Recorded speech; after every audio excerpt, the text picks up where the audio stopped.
लानानै गिदिंदों होनदों बेखौ 90 थाखानि गारि लाना गिदिंदों खिनाय हासुनाय बेवहाय माने गारियावनो दंजोबखायोनो एमएलए आनो जायाखै दा बिथाङा बुंदोंमोन जोंहा सारा शिब सारा बुंदोंमोन जे आंनि माने बिसिया मालाबाबो एमएलए गेलेया खननै खनथाम जि गोरा गोरा मैगनखौ गोजा खामलायनानै रिपर्टारफोरखौ माने बुंबाय बिथाङा लासैनो नैया बिजाथिया जाबाय दा थिगानो दङ नाथाय मोनसे हारिखौ खुनु गोरोन्थि मावा नांगौबा आगानसे फासयगोन आगाननै आवगायगोन बे थांखिजों जों फैगासिनो दङ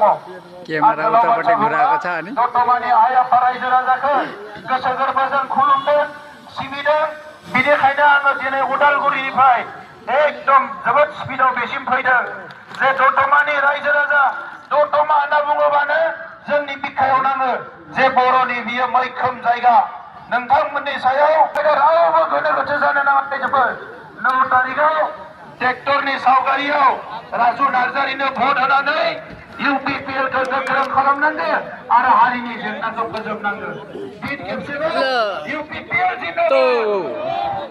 जिंदाबाद जिंदाबाद राजु नार्जारि जिंदाबाद राजु नार्जारि जिंदाबाद गोजोनथों।